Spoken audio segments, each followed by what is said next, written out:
काला जादू करने वाला माइका वर्सेस पूजा पाठ करने वाला ससुराल। कितना मोटा और अच्छा चूहा है। लगता है कि इसने अपनी सेहत का बड़ा ख्याल रखा हुआ है। प्यारे चूहे। पूर्वी अपनी बालकनी में एक चूहे की पूंछ को पकड़कर उसे हिला हिलाकर खेल रही थी। आसमान में उसके ऊपर ही काले कौवे उड़ रहे थे और शाम का वक्त था। ऐसे में पूर्वी अपनी बालकनी में अभी चूहे के साथ खेल ही रही थी कि पास वाले ही घर की बालकनी में खड़ी हुई एक औरत हेमा ने उसे देख लिया और वो पूर्वी के इस अजीब से बर्ताव से काफी ज्यादा घबरा भी गई। हे भगवान, ये पूर्वी अपनी बालकनी में एक चूहे को ऐसे क्यों खिला रही है जैसे कि कोई ये छोटा सा बच्चा है। इस घर के लोगों का रवैया तो मुझे बड़ा ही अजीब सा लगता है। कभी कैसे और कभी कैसे। इससे पूछूं क्या कि इसे चूहे और खेलने की चीजों में अंतर नजर नहीं आता है।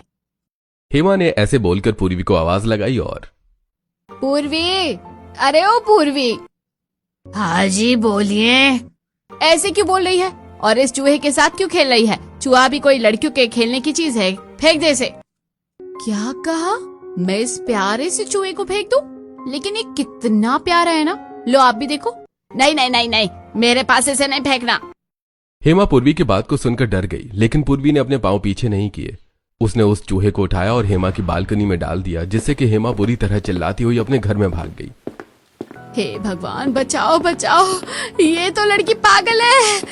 अरे ये भाग क्यों गई? इतना प्यारा तो था वो। अब मुझे नीचे चले जाना चाहिए। माँ मेरा इंतजार जो कर रही होगी। पूर्वी ऐसे बोलकर नीचे को उतर गई। पूर्वी एक जवान लड़की थी जो अपने माँ बाप, भाई और बुआ के साथ रहती थी। पूर्वी का पूरा परिवार उसकी माँ आस्था का बहुत ही ज्यादा मान रखता था। आस्था जैसे जिसको करने को बोल देती थी सभी वैसे ही करते थे और पूरे परिवार की हरकतें और बातें पड़ोसियों को काफी ज्यादा परेशान करती थी। उनकी हरकतें अजीब थीं जो बाहर वाले भी नोट करते थे। ऐसे ही सब चल रहा था। आज भी पूर्वी एक चूहे को पकड़कर खेल रही थी। चूहे से खेलने के बाद पूर्वी अपने घर में नीचे चली गई और अरे नहीं माँ, आपने सभी को क्यों खड़ा किया हुआ है? आ गई तू, बड़ी देर लगा दी। अब सुनो। जी बोलिए भाभी। रितेश, तू अपने दोस्तों के साथ आज बाहर खाना खाने को बोल रहा था ना? जी माँ। तू कहीं नहीं जाएगा। ठीक है माँ, जो आपको ठीक लगे। हाँ, मैंने कह दिया कि तू कहीं नहीं जाएगा। और सुधा, तुम जाकर खाना बनाओ। खाने में चिकन पकोड़ा, पनीर टिक्का और सूजी का हलवा बनेगा। जी भाभी।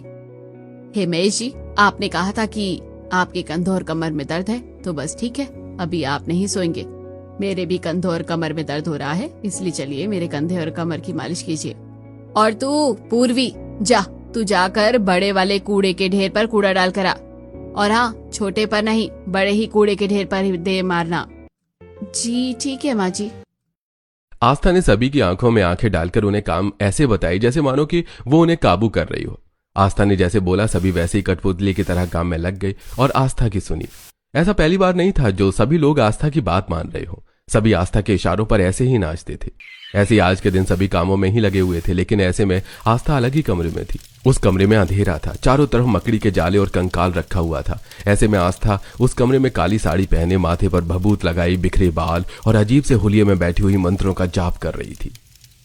चामुंडाय नमः। क्या बात है मेरी, आज की विधि भी पूरी हो गई।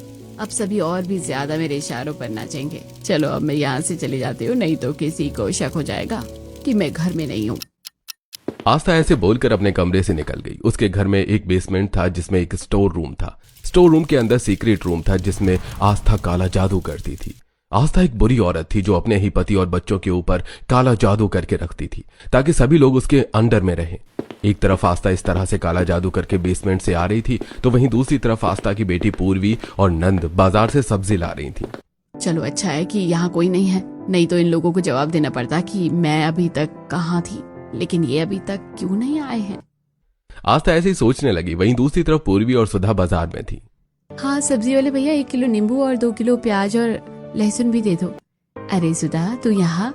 अरे उर्मिला, तू यहाँ कैसी है? बस सब्जी लेने को आई थी।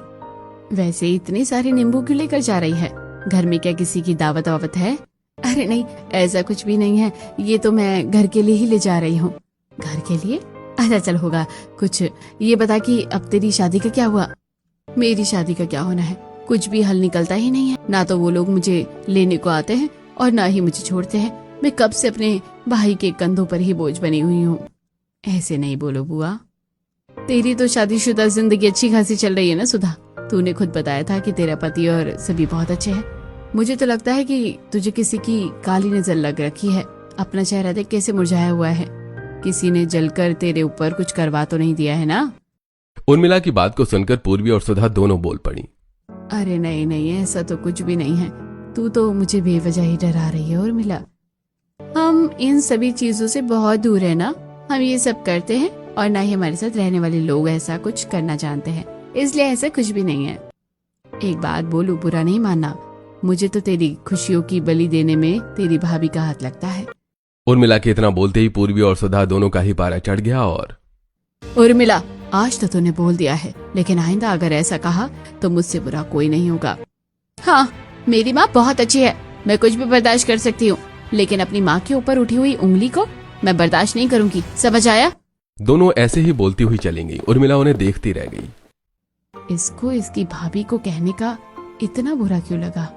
पहले तो ये खूब बुराई कर लेती थी, अब क्या इसकी भाभी ने सच्ची में ही इसके ऊपर कोई काला जादू कर दिया है जो इसे इतना बुरा लग रहा है? खैर, मुझे क्या। उर्मिला ने भी बात को ऐसे ही जाने दिया। कुछ ही देर के बाद दोनों बुआ भतीजी अपने घर पहुंच गईं और ले आई मेरा बताया हुआ सामान? हाँ भाभी, ले आई हूँ। भाभी, ये आपके माथे पर इतनी सारी बबूत जैसा क्या लगा हुआ है? कहा? अरे ये मैं अभी बाहर गई थी पौधों को पानी देने, तो शायद वहां से मिट्टी लग गई होगी। तो तुम दोनों ने आने में बड़ी देरी कर दी। जाओ जाकर खाना बनाओ, देरी हो रही है।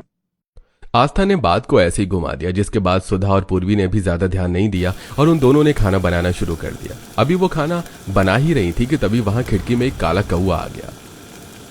बुआ देखो, काला कौआ आया है। काला कौआ, घर में आना कोई अच्छा शगुन नहीं है। कोई बुरा शगुन भी नहीं है, अगर देखा जाए तो एक बेजुबान पंछी ही है ना। सही कहा भाभी, ये काला कौआ अगर हाथ लग जाए तो मेरी बलि संपन्न हो सकती है। अभी इसे काबू करके पकड़ती हूँ। आस्था ने ऐसे बोलकर कौए को घूरना शुरू कर दिया।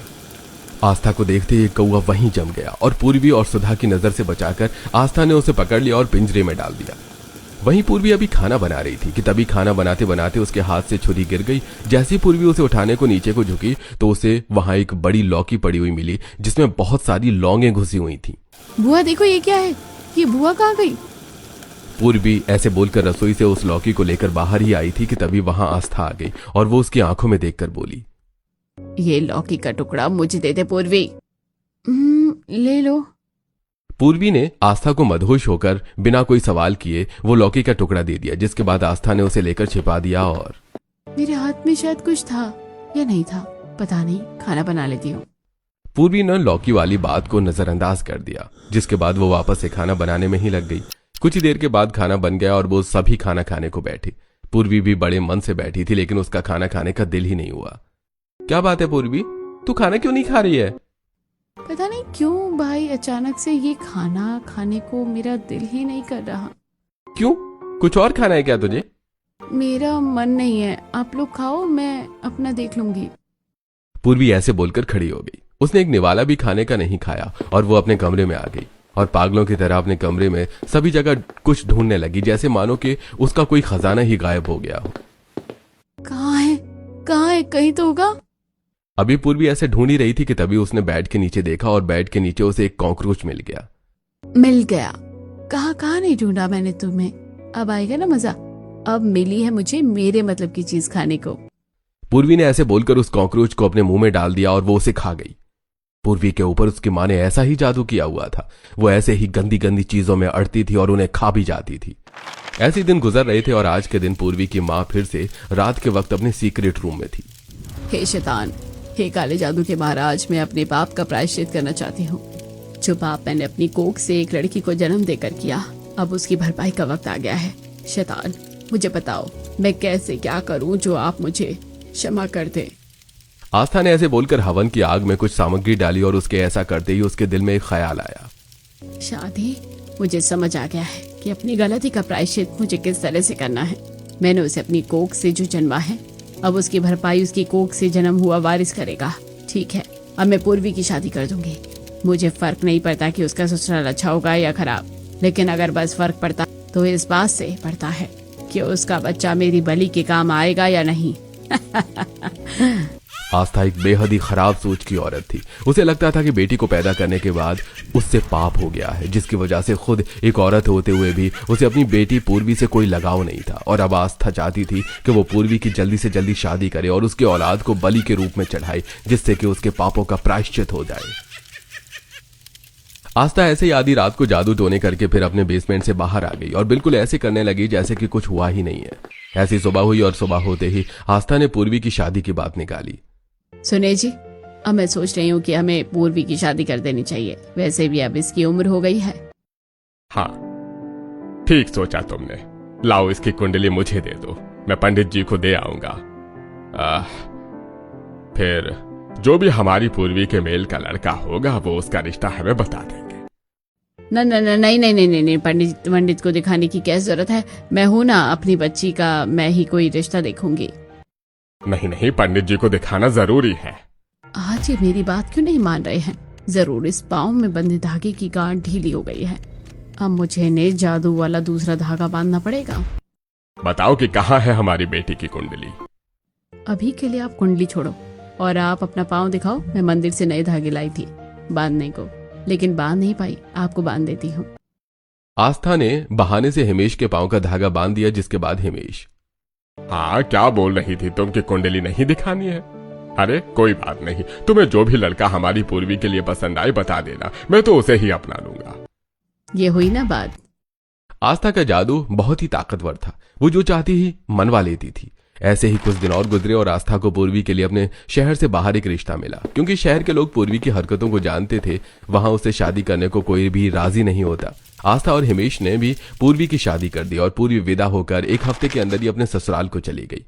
अभी पूर्वी का ससुराल में गृह प्रवेश हो रहा था। इस घर की तो खुशबू में ही कोई अलग सी बात है, जो मुझे अच्छी भी लग रही है और बुरी भी। समझ नहीं आ रहा है कि क्या है। भाभी, आपकी आरती हो गई है। अब आप अपनी सीधे पांव से कलश को गिराते हुए घर के अंदर आ जाइए। पूर्वी ने जैसे ही कलश को गिराने को अपना पांव बढ़ाया तो उसने गलती से उल्टा पांव बढ़ा दिया, जिसके बाद उसने उसे पीछे लिया और वो अपने सीधे पांव से कलश को गिराते हुए अंदर आ गई। लेकिन उसकी सास ने उसके पांव पर कुछ देखा था। पूर्वी बेटा, मैंने तेरे उल्टे पांव पर एक धागा बंधा हुआ देखा। उल्टे पांव में तो कोई भी धागा नहीं बांधता है। फिर? हाँ, वो माँ जी, ये मेरी माँ बंधवाती थी। बोलती थी कि ये मंदिर का धागा है जो पवित्र है और इसको बांधने से जादू टोने जैसी भूत प्रेत और बलाएं दूर ही रहती हैं। हाँ बेटा, लेकिन हम लोग पूजा पाठ के बारे में बहुत कुछ जानते हैं। पता है, हमारे परिवार को बाहर शास्त्री जी का परिवार बोलते हैं और पाँव में धागा बांधना सही नहीं है। ये तो अपमान है। कलावा हमेशा सीधे हाथ में बांधा जाता है। इसको खोल दे जी। शहर से दूर होने की वजह से आस्था का जादू कम काम कर रहा था। अनुराधा ने वो धागा खुलवा दिया। इधर पूर्वी का धागा खुला और उधर आस्था को पता चला। ये क्या? पूर्वी के पांव से जरूर धागा खुला है, तभी तो इस पूर्वी के नाम की गुड़िया का भी धागा खुल गया है। लेकिन आस्था का जादू इतना कमजोर नहीं है कि एक धागे से खत्म हो जाए। तेरे नाम की पूरी गुड़िया मैंने बनाई हुई है, अब तू मुझसे नहीं बचेगी। आस्था ने पूर्वी की गुड़िया बनाई हुई थी, जो उसी वक्त मंत्रों का जाप करने आवाज बाहर तक जा रही थी। लेकिन घर में सभी नींद की दवा खाकर सोए हुए थे, जिसकी वजह से घर में किसी को भी कुछ भी पता नहीं चल रहा था। अरे बाबा, कौन है जिसको आधी रात को ही पूजा करने की उखड़ती है? भगवान माफ करे। मुझे तो लगता है कि इस मोहल्ले में कोई तो जादू टोना करना जानता है। आस्था की आवाजों से पड़ोस में रहने वाले को दिक्कत और शक होता था, लेकिन अभी तक भी आस्था का सच किसी के सामने नहीं आया था। इधर आस्था अपने पूजा पाठ में लगी हुई थी तो वहीं दूसरी तरफ पूर्वी अपने कमरे में आ गई थी। ये क्या? आपके कमरे में तो अमित जी कितनी बड़ी भगवान जी की तस्वीर लगी हुई है। हाँ, हमारे घर में सभी बहुत ही ज्यादा रिलीजियस है, मुझे लगा कर। इसलिए मेरी सुबह भी इन्हें देखकर ही होती है और शाम भी। यहाँ तक कि रात को भी मैं इनका चेहरा ही देखकर सोता हूँ। अच्छा है। क्या हो गया पूर्वी? पता नहीं अमित जी, अचानक से पूरे शरीर में सुइयां सी चुभ रही है। बहुत दर्द हो रहा है।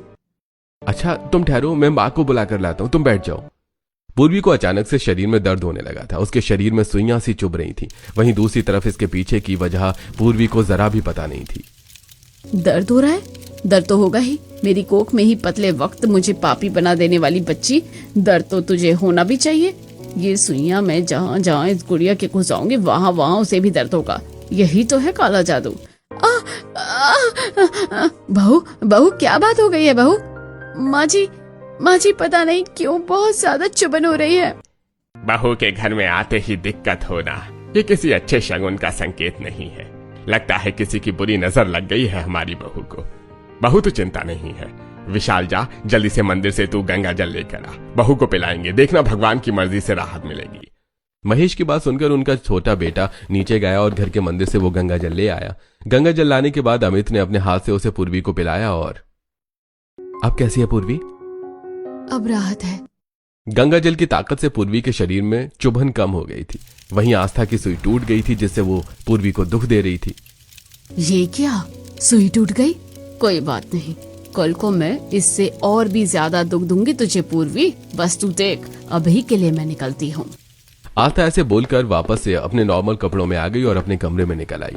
ऐसे ही अगले दिन पूर्वी की अपने ससुराल में पहली रसोई थी। पूर्वी तैयार होकर नीचे आई तो उसके घर वाले पूजा कर रहे थे। वाह, मेरे ससुराल वाले पूजा कर रहे हैं, मुझे भी इनके साथ शामिल होना चाहिए।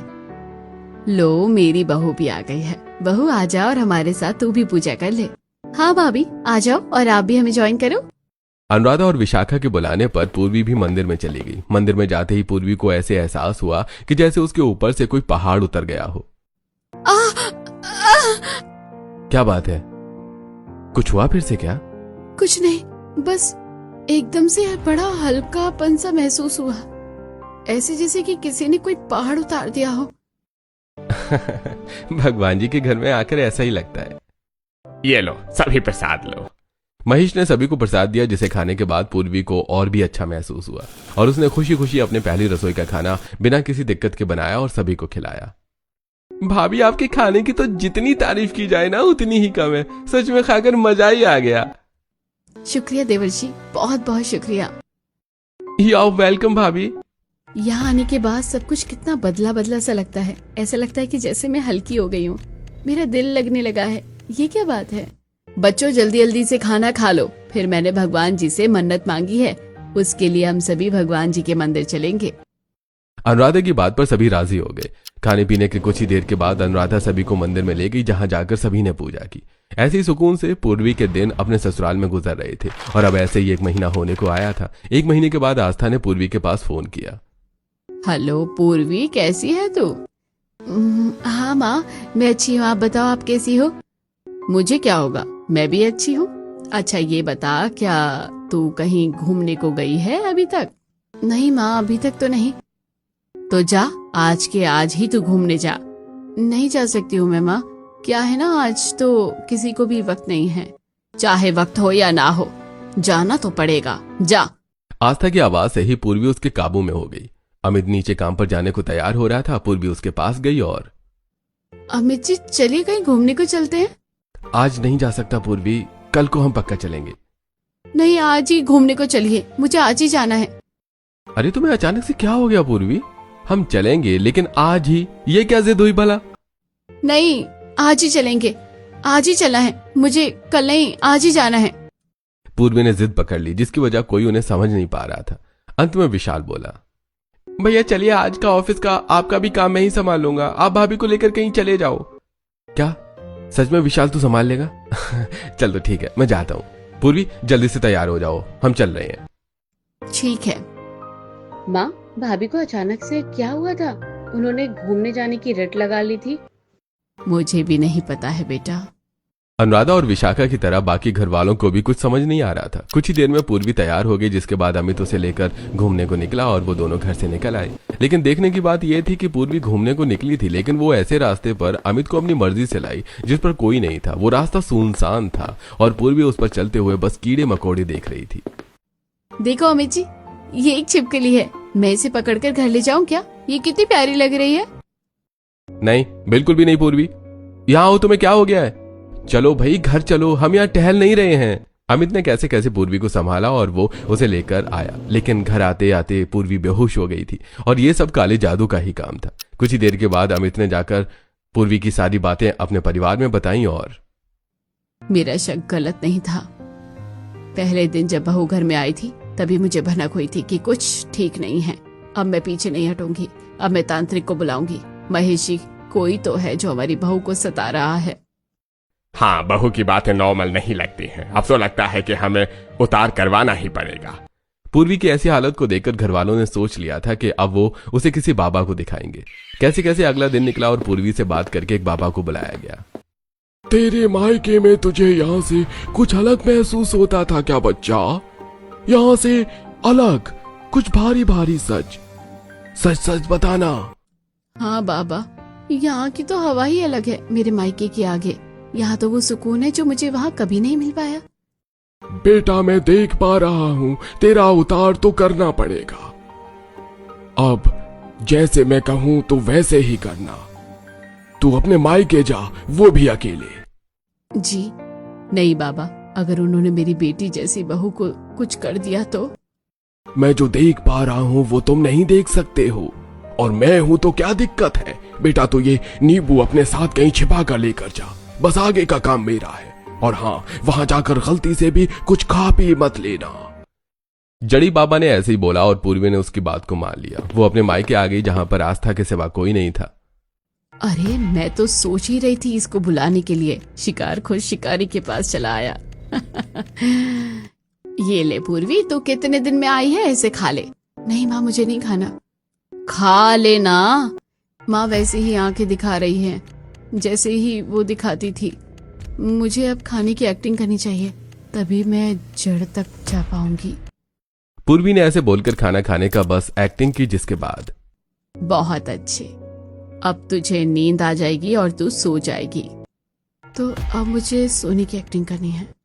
पूर्वी ने सोने की एक्टिंग की, जिसके बाद उसे आस्था ने उठाया और वो उसे अपने काले जादू वाले कमरे में ले आई और उसने पूर्वी को लिटा दिया। इधर से पूर्वी के ससुराल वाले तांत्रिक के बनाए गोल घेरे में सब देख रहे थे। अब मेरा काम हो गया। अब मैं इसके बालों को काट कर ऐसा टोटका करती हूँ कि ये गर्भवती हो जाए और इसका योग बने, और इसकी संतान की मैं बलि देकर इसको अपनी कोख से पैदा करने के पाप से भी मुक्त हो जाऊं। आस्था की बात को सुनकर पूर्वी और उसके ससुराल वाले दंग रह गए, लेकिन बाबा जड़ी ने सभी से शांत रहने को कहा हुआ था। अरे नहीं, ये औरत क्या बोल रही है? बाबा जड़ी, ये मेरी बहू के बच्चे को मारना चाहती है। शांत रहो आस्था, बाबा जड़ी है ना। तुम चुप हो जाओ, बहू के पास बाबा का दिया हुआ नींबू है, देखो सब सही हो जाएगा। महेश ने आस्था को शांत कर दिया। वहीं दूसरी तरफ आस्था ने पूर्वी के बालों को काटा और उसने जैसे ही आग में बालों को डाला तो आग भड़क गई। उसी वक्त बाबा जड़ी ने भी पूर्वी के बाल हवन की अग्नि में डालकर उसका उतार कर दिया, जिससे कि कोई भी बला पूर्वी पर जाने के बजाय आस्था के ऊपर ही आ गई और आस्था एकदम से अपने होश खो बैठी। अरे नहीं, ये क्या हो रहा है? मुझे यकीन नहीं होता कि मेरी अपनी सगी माँ मेरे साथ ऐसा करने की सोच रही थी। माँ ने मेरी ही तरह न जाने कितनी जिंदगी इस काले जादू के खेल से खाई होंगी। मुझे जल्दी से यहाँ से निकलना चाहिए। पूर्वी आस्था के कमरे से निकलकर भाग आई। आस्था अपने कमरे में ही पागल सी हो रही थी और वो जोर जोर से अपने बाल हिला रही थी, नाच रही थी, क्योंकि उसके ऊपर पूर्वी के ऊपर छोड़ने वाली बलाएं आ गई थी। पूर्वी ने आस्था को कमरे में ही बंद किया और वो भागते हुए जैसे ही घर में आई तो उसे उसके बाप ने देख लिया। अरे पूर्वी बेटा, तू कब आई और इतनी घबराई हुई क्यों है? बाबा, वो बात यह है कि हिमेशी, कुछ भी बताने से अच्छा है कि आप हमारे साथ चले। हाँ समधी जी, अच्छा होगा कि आप हमारे साथ ही चलें। आपकी पत्नी क्या गुल खिला रही थी, ये अगर आप अपनी भी आंखों से देख लेंगे तो अच्छा होगा। पूर्वी के ससुराल वाले भी बाबा के साथ ही उसके मायके पहुंच गए थे। वो सभी को लेकर बेसमेंट में चले गए, जहां आस्था का काले जादू वाला कमरा था, और बाबा जड़ी ने दरवाजा खोलकर सभी को ये मंजर आंखों से दिखाया। ये मेरी माँ को क्या हो रहा है? अरे क्या है ये सब? बाबा, ये वो है जो हमने कभी नहीं देखा। माँ हम सभी पर काला जादू करती थी, जिसकी वजह से हम माँ की सारी बातों को मानते थे। आज देखो वही सारी बलाएं जो माँ हमारे ऊपर छोड़ती थी, माँ के सर सवार है, और बुआ की जिंदगी भी माँ ने ही बर्बाद की है। हमने पुलिस को खबर कर दी है। ऐसे लोगों को समाज में ऐसे नहीं छोड़ना चाहिए। अब आस्था जी अपनी सही जगह चली जाएंगी। उससे पहले मैं उसका उतार तो कर दूं। ऐसे बोलकर बाबा जड़ी ने आस्था पर जादुई पवित्र भभूत डाली, जिसके बाद आस्था को एकदम से होश आ गया। लेकिन अब उसका सच सभी के सामने था। आस्था कुछ बोल भी नहीं पाई कि इतने में ही पुलिस आ गई और आस्था को अपने साथ ले गई। किसी ने आस्था को नहीं रोका, क्योंकि वही उसकी सही जगह थी। आस्था के जाने के बाद पूर्वी ने अपने घर को साफ किया और उसमें एक मंदिर बनाया। वहीं सुधा के ससुराल से भी उसका पति जादू की काट हो जाने के बाद उसे लेने को आ गया और सभी खुशी खुशी रहने लगे।